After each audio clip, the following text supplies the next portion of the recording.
Santos estava interessado em fazer algo... Silvio Santos não. O comercial do SBT em fazer algo semelhante ao que o Luciano tinha feito na Band. Entendi. Um programa de esporte, só que o do Luciano era aos domingos, ia ser de sábado. 2 semanas antes de começar esse programa, o Silvio... Não, esporte não é a minha, eu não vou... não quero mais. Tudo encaminhado. A equipe contratada, programas prontos, e eu tinha uma matéria sensacional, um furo internacional que eu tinha conseguido.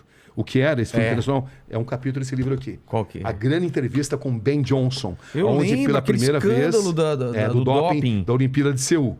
A primeira grande entrevista que ele deu foi para mim. Ele já tinha falado brevemente para a imprensa canadense, mas pelo fato de ser um jornalista internacional, de eu tê-lo conhecido em Seul, eu tive uma proximidade dele. Então ele me deu uma entrevista histórica, não só ele, como o treinador dele, Charles Francis. Que foi o cara que o dopou. Que dopou. Que planejou todo o doping dele. Então era uma matéria que ela mostrava pormenorizadamente como ele tinha se dopado. Nossa. Em detalhes nunca mostrados no mundo inteiro. Essa matéria ia ser a estreia desse programa esportivo. Mas aí o Silvio não tem mais programa. Agora que eu faço com isso... Então... Bom, esse programa, no fim, ele acabou entrando de maneira avulsa e ficamos assim...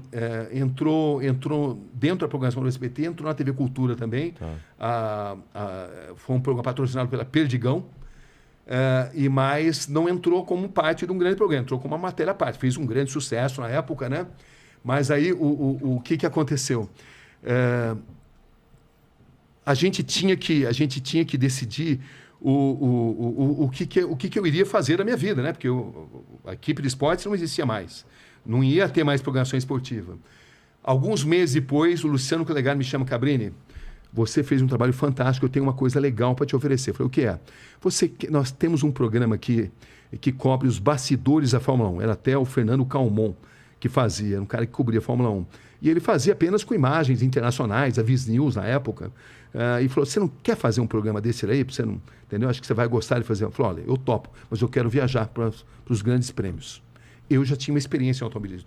Tinha feito Fórmula Indy com o Luciano do Vale, um enorme sucesso. Eu lembro, ele trouxe o Indy e fazia um sucesso. Exatamente. Absurdo. Então, nossa, eu cobri muito Fórmula Indy com o Luciano lá, o Wanser Jr., AJ Foyt, 500 milhas em Indianápolis. Trabalhar com o Luciano era uma festa, né? Porque ele era um cara assim, profundamente otimista.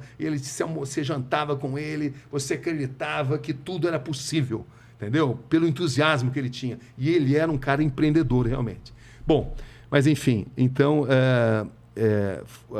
o Luciano Calegari me convida para cobrir a Fórmula 1 num programa que o SBT não tinha direito, o direito era da Globo, certo? Onde eu já tinha trabalhado, né? Eu já tinha trabalhado 4 anos, já tinha saído convidado pelo Luciano do Vale, né? Entendi. Eu trabalhei 3 vezes na Globo, no total 12 anos, em 3 etapas diferentes. Tá, você saiu da Globo, foi para Band e da Band... Eu saí da Globo, fui para Band, aí depois fui para o SBT, aí fui para Globo, da Globo fui para o SBT, do SBT voltei para Globo para ser correspondente em Nova York. Entendi. Entendeu? Aí depois eu fui para a Band para ser âncora. Tá. Eu decidi que tinha chegado o momento de ser âncora. Tá. Bom, mas enfim, deixa eu contar essa história, né? Senão uma história puxa a outra. A gente não, muita coisa. É muita coisa ao mesmo tempo. E todas elas interrelacionadas. Cada uma abre uma outra linha de história. Exatamente. Mas enfim... Ele falou assim: mas os bastidores da Fórmula 1, mesmo sem ter... Então ele falou o seguinte: esse programa era um programa feito assim de uma maneira muito precária, porque ele pegava as imagens internacionais e fazia um boletim ali, né? Tá. Quem cobria a Fórmula 1 era a Globo, então era um programa assim, muito fraco, né? Essa que é a verdade. Não por causa do Fernando Calmon, mas pela estrutura que tinha. Mas aí ele falou assim: olha, deixa eu cobrir um grande prêmio? Tá bom, vai lá. Pode ir. Primeira corrida da temporada, Grande Prêmio de Phoenix. Tá. Aí eu peguei, vamos ver o que acontece. Eu fui lá, arrebentei a boca na mão, entrevistei todo mundo, dei furo na Globo, entendeu? Quando voltei, essa foi a única entrevista que eu tive credencial. A Foca, que dava as credenciais, né? Era a FIA e a Foca. Ela controlava os passos dos jornalistas. Eles me deram credencial, porque a Globo permitiu. Entendi. Mas o sucesso foi tão grande que Globo... Os cortaram. Aí o que aconteceu? Passei a não ter mais. Aí eu falei: e agora? Como é que faz? Falei: você quer saber uma coisa? Deixa eu viajar, que eu vou fazer o outro lado da Fórmula 1. E eu fiz 1 ano de cobertura da Fórmula 1 no SBT, sem estar dentro sem credencial, Às vezes entrando, por exemplo, no Canadá, que era no circuito de Notre Dame, que era um lago ali, barquinho de pedal. Sim. Na Hungria, com credencial do cinegrafista da televisão húngara. Eu dava um jeito. Quando não dava para entrar, eu arrumava uma pauta alternativa. Então eu fui no iate do Nelson Piquet. Fui em Mônaco? Fui no Mônaco, no iate do Nelson Piquet em Mônaco, na fábrica da McLaren, mostrar como a McLaren fazia os carros do Senna, porque o Senna adorava o meu trabalho. E ele abriu todas as portas para mim. Fui na ilha do Nigel Mansell, passei a ter contato com todo mundo. Num determinado dia, para você ter uma ideia, a FOCA...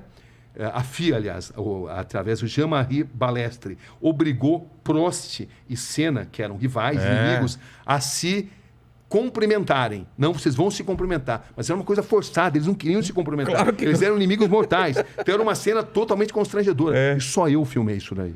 Por quê? Porque o Reginaldo, que é meu amigo, o Reginaldo foi meu primeiro editor na Globo, né? Um amigo grande profissional, grande cara, enfim. Mas ele estava, acho que, num outro momento, ele não pôde cobrir isso daí, né?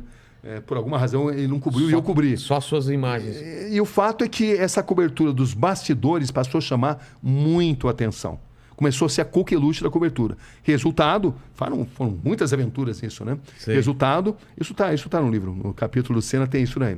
Resultado, no final do ano, a Globo fez uma proposta irrecusável para eu voltar para a Globo como correspondente em Londres.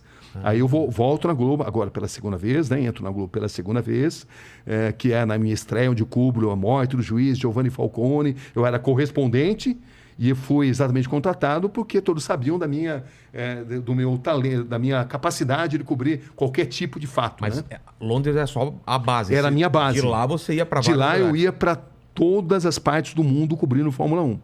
Enfim, eu passei a ter uma grande relação com os pilotos, especialmente com o Senna, que me abriu muitas portas. E aí eu passei a cobrir Fórmula 1 pela Globo, pela porta da frente. E aí era muito mais fácil, né? E aí veio o 93, onde eu descobri o paradeiro do Paulo César Farias, entre uma cobertura e outra. Passei a fazer coberturas políticas, coberturas de guerra, cada vez mais importantes, entre um grande prêmio e outro.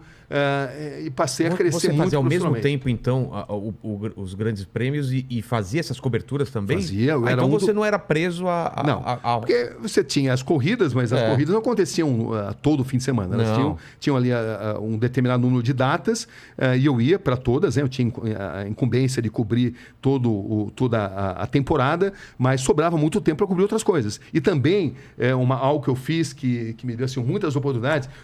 Como eu viajava muito pela Fórmula 1, eu sempre arrumava outras pautas. Para aproveitar. Então estava na Hungria, vou lá para a Romênia fazer o castelo do Drácula. A Globo devia adorar um negócio desse. Não era sua obrigação você ainda trazer outra matéria? Mas eu era assim muito entusiasmado, eu não medi esforços, cobri muita coisa dessa forma e passei a cobrir todo tipo de evento e comecei a fazer grandes matérias investigativas. Eu já fazia matérias investigativas e é dessa data que eu cubro a descoberta do Paulo César Farias, né? Enfim.